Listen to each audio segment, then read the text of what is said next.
ಜ್ಯೋತಿಷ್ಯ ದಾರಿದೀಪ ಯೂಟ್ಯೂಬ್ ಚಾನಲ್ಗೆ ಎಲ್ಲರಿಗೂ ಸ್ವಾಗತ. ನೀವಿನ್ನೂ ನಮ್ಮ ಚಾನಲನ್ನು ಸಬ್ಸ್ಕ್ರೈಬ್ ಮಾಡಿಲ್ಲ ಅಂದರೆ ಮೊದಲು ಈ ಕೂಡಲೇ ಸಬ್ಸ್ಕ್ರೈಬ್ ಮಾಡಿ, ಪಕ್ಕದಲ್ಲೇ ಇರುವ ಬೆಲ್ಲೈಕನನ್ನು ಟಚ್ ಮಾಡಿ. ನಾವು ಹಾಕುವ ಪ್ರತಿ ಸಮಸ್ಯೆಗಳ ಪರಿಹಾರ ಮಾಹಿತಿ ವಿಡಿಯೋಗಳು ಉಚಿತವಾಗಿ ಲಭ್ಯವಾಗುತ್ತೆ. ನಿಮ್ಮ ಜೀವನದ ಯಾವುದೇ ಒಂದು ಸಮಸ್ಯೆಗಳಿದ್ದರೂ ಶೀಘ್ರ ಮತ್ತು ಶಾಶ್ವತವಾದ ಪರಿಹಾರಕ್ಕಾಗಿ ಪಂಡಿತ್ ರಾಮಶಂಕರ್ ಭಟ್ ಗುರೂಜಿ ಅವರನ್ನು ಒಂದು ಕರೆ ಮಾಡಿ ಸಂಪರ್ಕಿಸಿ.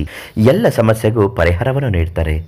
ಇವತ್ತಿನ ನಮ್ಮ ಮಾಹಿತಿಯಲ್ಲಿ ಪ್ರೀತಿಸಿ ನಿಮ್ಮಿಂದ ದೂರವಾಗಿದ್ದರೆ ಮತ್ತೆ ಅವರ ಪ್ರೀತಿಯನ್ನು ಹಿಂಪಡೆಯಲು, ಮತ್ತೆ ಅವರು ನಿಮ್ಮ ಜೀವನದಲ್ಲಿ ಬಂದು ಸೇರಲು, ಅವರೊಂದಿಗೆ ವೈವಾಹಿಕ ಜೀವನವನ್ನು ನಡೆಸಲು ಯಾವೆಲ್ಲ ಒಂದು ತಂತ್ರವನ್ನು ಮಾಡಬೇಕು, ಇದರಿಂದ ಪ್ರೀತಿಯನ್ನು ಹೇಗೆ ಹಿಂಪಡೆಯಬೇಕು, ಎಲ್ಲ ಮಾಹಿತಿ ಇವತ್ತಿನ ವಿಡಿಯೋದಲ್ಲಿ ನಿಮಗೆ ತಿಳಿಸ್ಕೊಡ್ತೀನಿ.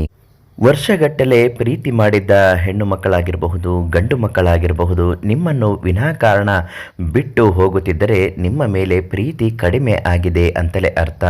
ಅವರ ಪಾಡಿಗೆ ಅವರ ಜೀವನವನ್ನು ನೋಡಿಕೊಳ್ಳಲು ನಿಮ್ಮನ್ನು ಮರೆಯಲೇಬೇಕು ಎಂದು ನಿರ್ಧರಿಸಿ ನಿಮ್ಮಿಂದ ದೂರವಾಗುತ್ತಿರುತ್ತಾರೆ. ಅವರಿಗೆ ಯಾವುದೇ ಕಾರಣಕ್ಕೂ ನಿಮ್ಮ ಅವಶ್ಯಕತೆ ಬೇಡವೇ ಬೇಡ ಎಂದು ನಿರ್ಧರಿಸಿ ನಿಮ್ಮನ್ನು ಬಿಟ್ಟು ಹೊರಟು ಹೋಗುತ್ತಿರುತ್ತಾರೆ.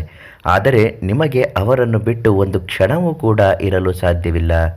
ತುಂಬ ಪ್ರೀತಿ ಮಾಡಿ ಮನಸ್ಸನ್ನು ಕೊಟ್ಟು ಈಗ ನಾಳೆಯಿಂದ ಅವರು ನಿಮ್ಮ ಜೊತೆಯಲ್ಲಿ ಇಲ್ಲ ಅನ್ನುವುದಾದರೆ ಅಂತಹ ಕಷ್ಟ ತುಂಬ ಹೇಳತಿರಲಾರದು. ಅದಕ್ಕಾಗಿ ಈ ಪುಟ್ಟ ತಂತ್ರವನ್ನು ಮಾಡುವುದರಿಂದ ಪ್ರೀತಿಸಿದ ವ್ಯಕ್ತಿಗಳು ಮತ್ತೆ ನಿಮ್ಮನ್ನು ಬಂದು ಸೇರುತ್ತಾರೆ. ಆ ತಂತ್ರ ಯಾವುದು, ಹೇಗೆ ಮಾಡಬೇಕು ಅಂತ ತಿಳಿಸ್ತೇನೆ ನೋಡಿ. ಮೊದಲನೇದಾಗಿ ಒಂದು ಬಿಳಿಯ ಹಾಳೆ, ಒಂದು ಸ್ವಲ್ಪವೂ ಕಲೆ ಇರಬಾರ್ದು, ಬಿಳಿಯ ಹಾಳೆಯನ್ನು ತೆಗೆದುಕೊಂಡು ಬಂದು ಅದರ ಮೇಲೆ ಆ ವ್ಯಕ್ತಿಯ ಹೆಸರನ್ನು ಬರೆಯಬೇಕು. ಉದಾಹರಣೆಗೆ ನೀವು ಇಷ್ಟಪಡುವಂತಹ ವ್ಯಕ್ತಿಯ ಹೆಸರು ಸತೀಶ ಆಗಿದ್ದರೆ ಸತೀಶ, ಅಥವಾ ಸೌಮ್ಯ ಆಗಿದ್ದರೆ ಸೌಮ್ಯ, ಅದನ್ನು ಬರೆದು ಅದರ ಕೆಳಗೆ ಪ್ಲಸ್ ಚಿಹ್ನೆಯನ್ನು ಹಾಕಿ ನಿಮ್ಮ ಹೆಸರನ್ನು ಬರೆಯಬೇಕು.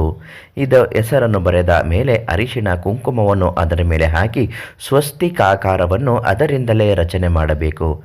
3 ಅಕ್ಷತೆ ಕಾಳುಗಳನ್ನು ಅದಕ್ಕೆ ಹಾಕಬೇಕು. ಅಕ್ಷತೆ ಕಾಳುಗಳು ನಿಮ್ಮ ಜೀವನದ ಶುಭದ ಸಂಕೇತ, ವೈವಾಹಿಕದ ಸಂಕೇತ. ಇದನ್ನು ಹಾಕಿ 3 ಅರಿಶಿಣದ ಕೊಂಬಿನೊಂದಿಗೆ ದಾರವನ್ನು ಕಟ್ಟಬೇಕು. ಅಂದರೆ ಮಾಂಗಲ್ಯ ಸೂತ್ರದ ಹಾಗೆ ಮಾಡಿಕೊಳ್ಳಬೇಕು.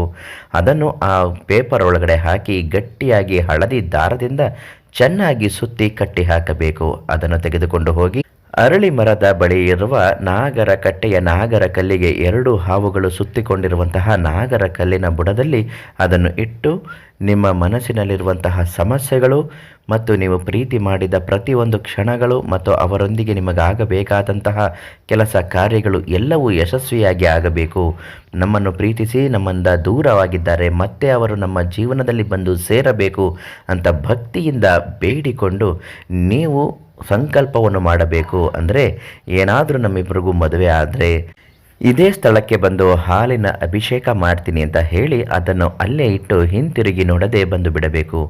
ಈ ರೀತಿ ಮಾಡಿ ನೋಡಿ, 3 ದಿನದಲ್ಲಿ ಮತ್ತೆ ನಿಮ್ಮ ಜೊತೆ ಬಂದು ಸೇರುತ್ತಾರೆ. ಒಂದು ವೇಳೆ ನಿಮಗೆ ಇಂತಹ ಕಷ್ಟಗಳಾಗ್ತಾ ಇದ್ದು ಯಾರು ನಿಮ್ಮ ಮಾತುಗಳನ್ನ ಕೇಳ್ತಾ ಇಲ್ಲ, ಬರುವ ಸಾಧ್ಯತೆಯೇ ಇಲ್ಲ ಗುರುಗಳೇ ಅನ್ನುವವರು ಯಾವುದಕ್ಕೂ ತಲೆಕೆಡಿಸಿಕೊಳ್ಳದೆ ಪಂಡಿತ್ ರಾಮಶಂಕರ್ ಭಟ್ ಗುರೂಜಿ ಅವರಿಗೆ ಒಂದು ಕರೆ ಮಾಡಿ ಎಲ್ಲ ಸಮಸ್ಯೆಗೂ ಮುಕ್ತಿಯನ್ನು ಕೊಡುತ್ತಾರೆ.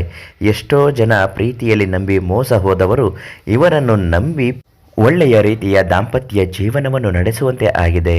ಹಾಗೂ ನಿಮ್ಮ ಬದುಕಿನ ಏನೇ ಸಮಸ್ಯೆ ಇದ್ದರೂ ಶಾಶ್ವತವಾದ ಪರಿಹಾರಕ್ಕಾಗಿ ಪಂಡಿತ್ ರಾಮಶಂಕರ್ ಭಟ್ ಗುರೂಜಿಗೆ ಒಂದು ಕರೆ ಮಾಡಿ. ನಾಳೆ ಮತ್ತೊಂದು ಮಾಹಿತಿಯೊಂದಿಗೆ ಭೇಟಿ ಮಾಡ್ತೀನಿ. ಧನ್ಯವಾದಗಳು.